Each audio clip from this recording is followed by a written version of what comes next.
From Maivrpinger's graces to your beautiful faces, it is the one and only Maivrpinger. What is up? We have a very special off-season edition of this Arizona Cardinals franchise. We finished the season 7-9 with that impractical victory over the Seattle Seahawks. I guess not a bad season overall. A couple changes upcoming this season. I did change the quarter length to 9 minutes to try and get some more realistic games so we don't have to feel like we're always rushed. We did not make the postseason, so we don't have to worry about the playoffs, but we do have a couple things to go through before we officially end this season. Looking at some quick yearly awards, Matt Ryan was the league MVP. Cardinals player did not make the top 10. Coach of the year, surprisingly, Cardinals did not make this either. Checking NFC records, we don't have an offensive player of the year in the top 10. We don't have a defensive player in the top 10. Josh Rosen's actually the number 6 candidate on the NFC Offensive Rookie of the Year. No one else from the Cardinals falls on this list. No Defensive Rookie of the Year. No Best QB. No Best Running Back. Larry Fitzgerald actually falls to number 6 on the NFC Best Wide Receiver list. So it's good to see Larry up there. No defensive linemen. No linebackers. No defensive backs. Yeah, no best kicker. Alright, it looks like the practice squad players have been re-signed, and our practice squad gets dissolved. So right now, all of our practice squad spots are empty. Alright, we have this re-sign staff. Everybody looks to be on a longer contract. Maybe I have to re-sign our scout if we want to keep him. Alright, really fast, gonna check out the Pro Bowl roster, see if any of our guys made it. Larry Fitzgerald is the number 1 wide receiver for the NFC. Good for him. As I go down the list, I am not seeing any other Cardinals. Alright, yeah, no other Cardinals made the Pro Bowl this season. Only Larry Fitzgerald. Alright, it's Super Bowl 53. The Chargers taking on the Bears. Let's have a quick overview of how this happened. The wild card games. You had Pittsburgh over the Colts. The Bears blowing out the Lions. Patriots beating the Chiefs. And the Falcons with an upset over the Eagles. The divisional round, you had the Chargers pulling out a 9-point victory over the Patriots. The Saints getting a 10-point win over their division rival, the Falcons. The Jaguars losing to the Pittsburgh Steelers. And the Bears with the 6-point victory over our division rival. Alright, and then the conference play. You had the LA Chargers beating the Pittsburgh Steelers by 3. And the Chicago Bears beating the Saints by 6. Who will win the Super Bowl? Fun fact, this year we played both of those teams, the Chargers and the Bears. We lost a close game to the Bears, and we won a close game against the Chargers.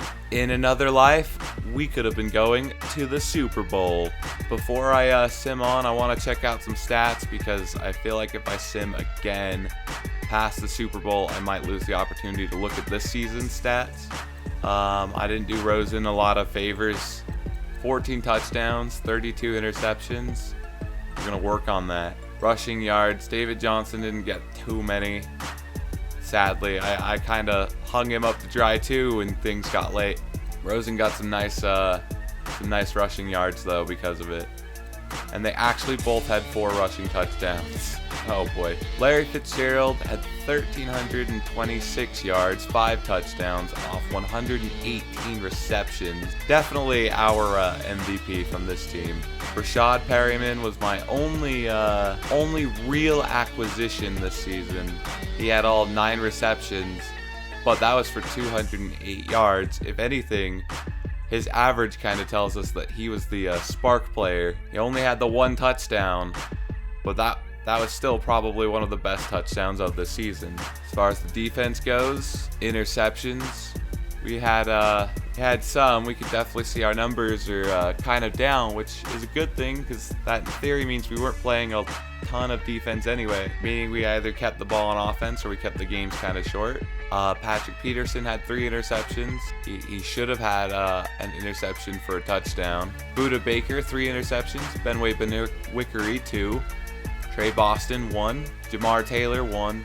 And Hassan Reddick had 1 interception. As far as defensive touchdowns go, both Buda Baker had 1 and Hassan Reddick had 1. And Patrick Peterson still deserved 1, but I ruined that for him.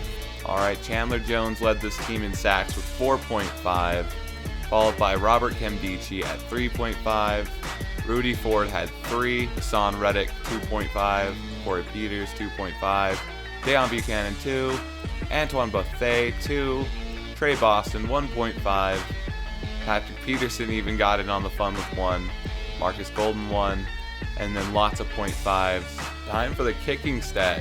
As far as field goal attempts and field goals made, that doesn't feel right to me. There were lots of field goals blocked and other things. There's no way he only missed 1. There's no way. Huh. 5 of 6? That doesn't sound right. Alright, from a statistical standpoint, Maivrpinger is ready to move on to the next season, but we have some points available to scout during the Super Bowl week, so let's go ahead and spend them.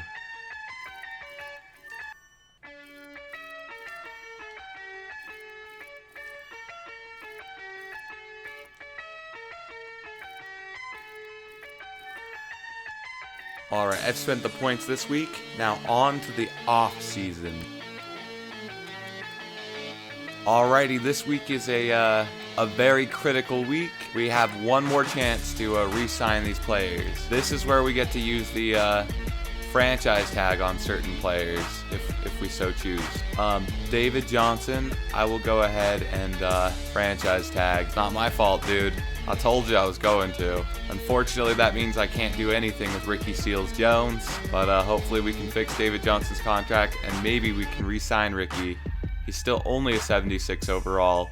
He's a scheme fit in 24. He could develop. Brashad Perryman played well for us, but he was really just to help us this year. I don't necessarily think I need to sign him back, and we're going to be looking for some wide receiver depth anyway through the draft. I don't think there's anyone else here that's, I don't know, really worth bringing back. I did not see Larry Fitzgerald there, so my guess is that unfortunately Larry Fitzgerald has retired. He retires after 15 years. Phil Dawson retires after 20. We were gonna get a new kicker anyway. Free safety Antoine Bethea retires after 13 years. Thank you guys. Well, except you, Phil. This is the first week where we have a real shot at trying to sign a ton of guys. As you can see, our players dropped off significantly. We only have 47 out of 75 players. Our depth is probably a little low in some places because we let a lot of those earlier guys walk. But now we get to venture into free agency and see what's available. This is basically the time of year where you overspend on good players, basically trying to outbid other teams for them. Right now it's sorted to the top 100. I'm looking at the top bids option, seeing what I want to compete with. Our right tackle situation got worse. Some older players regressed at the end of seasons, and it looks like Andre Smith did in a bad way. We could probably use some defensive line depth at the very least. Maybe a star player or two if we can find one. And definitely need some linebacker depth. We have a kicker in our punter, so maybe we could also use a kicker at some point. Alright, there's only a 76 point bid for Terrell Suggs. Let's see what we can do here. Alright, we're giving him a 93 point offer. I'm not seeing anything too special as far as wide receiver depth, and a lot of the wide receivers in this free agent class are kind of old. Definitely need to look for that through the draft. Alright, I'm actually going to make another offer to Ricky Seals-Jones because he's a free agent, but we still have a chance. Offering him a 93 point bid. Nobody else is bidding for him. He's the youngest guy here. Hopefully we can get him before other people snake him. Alright, tackle is thin this free agent period, but ours is only 68 overall. I guess we definitely need to address that in the draft. Oh boy, a 125-point offer. That must be a huge contract they're offering. I do wish I had my needs available on this screen as they've made available in other screens. Oh wow, the Dolphins are just throwing money out there. Maybe for some middle linebacker depth. Signing a guy like Navarro Bowman couldn't hurt. He's definitely not going to progress for us, but being middle of the pack wouldn't hurt. All right, more cornerback depth couldn't hurt. Let's see what we can do to get Trevor Williams on our team. That's only a 90-point bid. I gotta work on it slightly more if I want to try and get him to come over to the Arizona Cardinals. Throw some more onto signing bonus. I've upped it to 92 points. Oh, this is gonna be tough. We're climbing over that fair offer. We're at a 96-point total. Just to be a little safer. 97-point offer. See what we can do. I believe we did just have our free safety retire. Well, with Trey Boston, Buda Baker, we have some depth. We definitely could use some more though. We have all of 4 guys. I think we probably want at least 1 or 2 more in there. You know, we also got to replace some of these terrible players we've got still hanging out on our roster. Those 64 overalls and what have you. See, a lot of the young guys are getting bids even if their overall is slightly less. George Iloka wants 3 years, but he has no bid. How about 1? I'll just throw that out there. No one else is bidding for him, so maybe he'll accept it. Alright, no one's really giving Matthias Farley what he wants, so maybe he can come at a cheaper price. Our deal tops most other deals there. Alright, I think that'll about do it for signing free agents now. Alright, let's look what our free agent acquisitions did for us. George Iloka accepts our contract. Farley accepts our contract. Navarro Bowman accepts our contract. Ricky Seals-Jones, welcome back to the team. Glad to have you, even though you didn't actually want to come for us, but we signed you quickly. Williams signs our contract. Terrell Suggs accepts our contract. We got every single player we had tendered offers to there. That's exciting and expensive. Our money dropped from 40 million to 23.9 million. Gotta make more this year, but gotta have an exciting year to do so. Wide receiver is definitely something we're still really thin at though, so gotta attack it desperately in the draft. And our line. Ugh. Alright, time to scout players once more. Now there's combine grades available. This week will really tell us what we have. If we look at the combine stats, we can see that their strength, their speed, acceleration, agility, and their jumping, kind of get a feel for what they are as a player, how fast they might be, how strong they might be, those kinds of things. So this guy's the most agile and the fastest accelerator. His speed is 6th, broad jump 13th, but his bench press is 2nd. So he's super strong. He just probably can't jump too well. Well, he can't jump too far. His vertical jump is actually number 1. With linebackers. This dude might be the first overall pick, probably. Our needs definitely fall to the offensive line, though. But if we want some defensive linemen, I imagine we have to tackle those early. So yeah, you definitely want strength when you're looking for a lineman, and this dude's got some. Combine grades can drastically affect the ratings. If you look at the diamonds on the left side, the 4th round talent, those sorts of things can really start to be affected when the combine scores come in, because then you get to see more than just their top 3 skills. But that said, every team around the league technically gets this information, so everyone in theory, if they scout well, should know what's up. Gotta look for more diamonds in the rough. Sometimes looking for athletic guys can actually be a clue to possibly good depth. Alright, this guy's intangibles are probably ass. That's why he's an undrafted talent. Ooh, and everything but bench press. This dude is actually middle of the pack. Alright, we have some more points. We can scout some more. We could sign some more free agents, but I don't necessarily think we have more free agents to sign right now. We'll wait and see what we can do through the draft. Not a great right guard class as far as strength. Just because we have pretty good right in depth doesn't mean we can use more.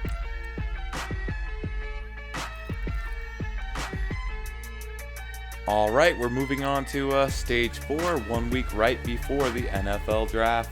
Our last chance, I believe, to scout players. Finish off Aaron Hoyer, undrafted talent. Damn. All right. I guess I should look into a fullback as well. The only fullback that's worth drafting has already been scouted, and he's a 7th round talent. So I might want to pursue one of these guys when things are said and done. All right, well, this is the strongest defensive tackle. Okay, definitely fits the scheme of being a power rusher. All right, we have put our last points into scouting before the NFL draft. Good luck to us. All right, we have scouted, we have gone through the offseason, we have signed. Now we definitely have an opportunity to hopefully improve this team. We have 8 draft picks as it stands right now. Let's go. We are going to start the 2019 NFL draft. I'm going to go ahead and view my draft board. I think I'm going to go ahead and just reorder by position. I didn't find a single quarterback worth drafting. Okay. Well, we still have Mike Glennon under contract, so I guess I don't need to find the backup QB of the future right now. Ooh, here's the sweetness. I want a speedy wide receiver, though. These guys are both fast. You're pretty fast as well, especially being for the 3rd round. You're going to be pretty fast. 5th rounder. Nothing you have impresses me too much. Gotta look at their top 3 ratings as well. Alright, so you can jump for the ball. You're not worth your 1st round status. Whoa. Red zone threat. I guess speed isn't necessarily big with him. His vert jump, though, is pretty good. So I actually like a lot of these late round options for receiver. I could probably look away from my receivers. BJ Trapezo actually looks pretty good in everything but his ability to, I don't know, he's pretty strong, I'd say, I guess. Ooh, Marcus Clayton, though, looks really good. He's the fastest of the tight ends. Pretty nice skills in the later rounds, so maybe I can hold off on tight end, too. Definitely have got to address the line. Alright, I like Case Gold the most out of BYU. Of course it had to be BYU. Stephen Carpenter's pretty strong. He's a 1st round pick, though. Oh, Carlos Salas. Is he an early 1st rounder? He's a mid 1st rounder. Center, I only had one center that I like. He's a 4th rounder. I gotta make sure to get him. Ryan Snyder, only right guard I liked. Alright, right tackle definitely should probably be addressed in this 1st round. Oh, that's pretty good. Oh, that's really good. Alright, strongest. It's pretty fast. Ooh, actually like you more. A lot of the defensive linemen and pass rushers go really quick, so generally you have to overspend when trying to draft them. When they're a 2nd round talent, they often go in the 1st round with some of the 1st rounders. So sometimes you have to overdraft to get some of the guys you really like. Ooh, this guy's tops in every skill category. This guy's pretty good in everything but his vertical jump. Travis Amato could develop because he is a scheme fit. Alright, no one on the right offensive linebacking end looks really like a sexy pick as far as their combine scores go. Cornerbacks, love me some cornerbacks. We've got maybe to draft one would be good. We'll have to see. Some of those combine scores actually scare me off. No one's like extremely impressive. Ooh, this guy's pretty freaking impressive. His top skills we could definitely work with. He's a little weaker, so he'd probably need some help, but this dude can definitely help to stop the run because he's quick and agile. He can break some blocks. Oh yeah, kickers. Combine grade is 3. Great. I am pretty sure I will be able to get a kicker. Didn't scout any punters. Alright. Without further ado, the Arizona Cardinals in my series are going to have their 1st draft. Let's go ahead, skip to the next pick. Jamal Houston is the 1st overall pick, 79 overall. Linebacker, Henry Talbot. Cornerback, UCLA. I don't really know what I want to address quite yet, but we can see like linebackers, the standout defensive studs are going.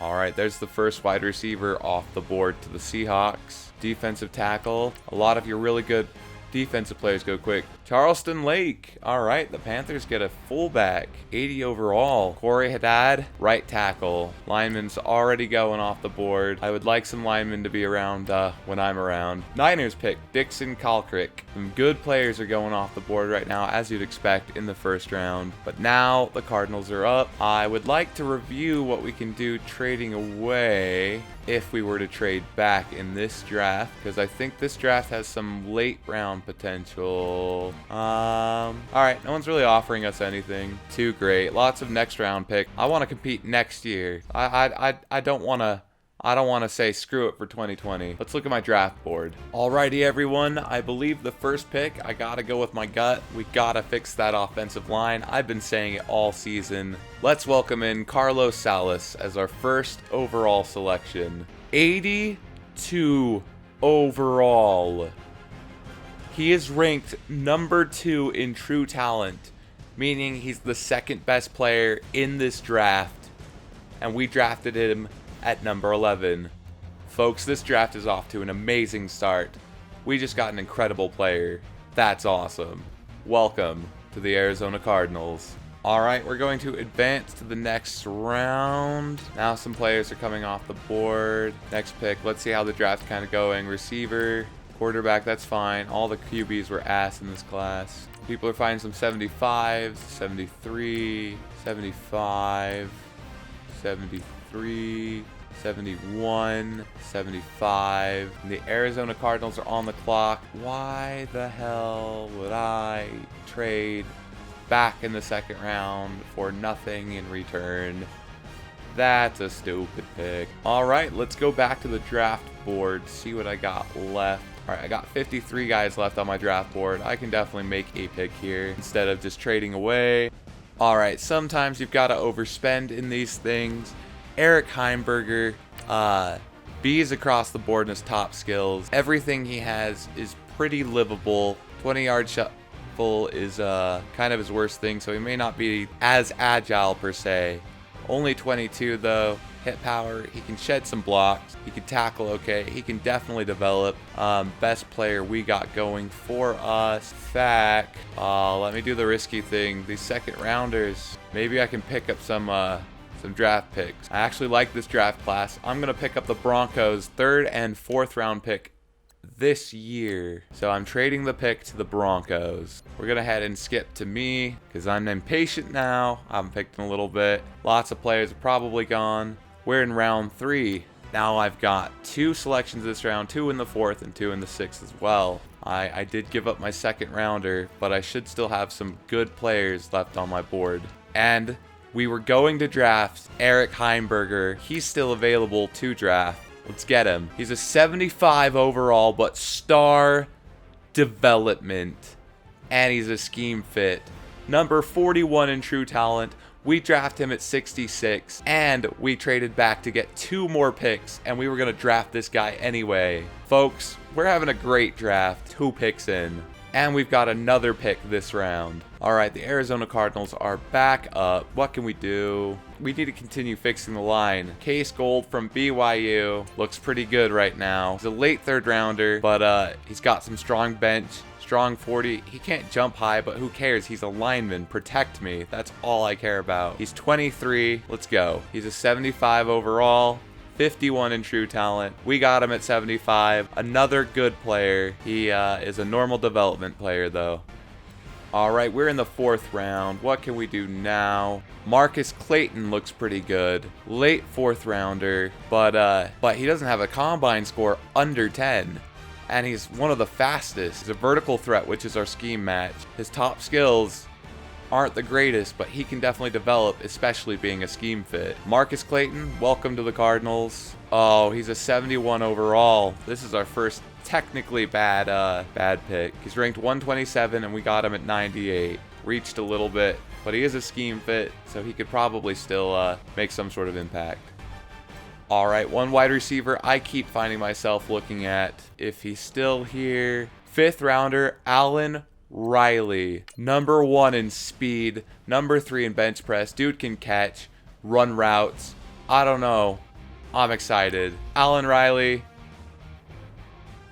80 overall. Superstar development. Number 6 in true talent. Oh boy. I know he was a 5th rounder. I know that it seemed like I was reaching in the 4th, but his stuff looked too good to pass up. He's only 22. Dude can ball.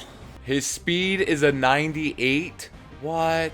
Alrighty. We just got the star of the draft right there. Speed is one of the hardest things to increase, and he's 1 point away from having the highest amount of speed you can. We're having a really great draft. That's all I can say. Alright, the Arizona Cardinals back on the clock. We can see now people are reaching. The Raiders go for a quarterback that's 61 overall, so clearly some bad decisions are being made in these rounds. We could probably use some more linemen. I never addressed any linebackers. Alright, I think I gotta go with a pass rusher here. But he's only a 7th rounder. Maybe I can wait. Try waiting. I don't know. I don't have much left, honestly. I was gonna try and wait on this pick, but there's not too much left on my board. Alright, yeah, the pick is left end. Colin Clinton, left end. Can't jump, but it looks like he can be agile. He's okay in strength, and he's got the fastest 40-yard time. He's a number 71 overall with superstar development, though. Dude's not good, but that development means he totally can become one of the best in the game. Technically, I drafted him in the right area because he's ranked 135. And we drafted him at 139. Definitely got some things to work on, but he can become a really good player, having speed and strength. Alright, we're going to our next pick. We are in the 6th round. 3 picks left this draft. I have 11 players left on my board, including 3 kickers. Don't really have any linemen left. Not great. It's kind of weak. Strength is hard to get up. He's strong, but slow. I don't know if I'm a fan of anything left. I guess right guard Ryan Snyder is the best thing that I have left. Power type from Temple. 40-yard dash bench press. I guess they're kind of middle of the pack for linemen, but being a 7th round projected player, not the worst. Let's go ahead and just take him. 69 overall. He's ranked 163 in true talent, and we drafted him at exactly 163. He is a scheme fit for us, so he can develop, but probably not by too much.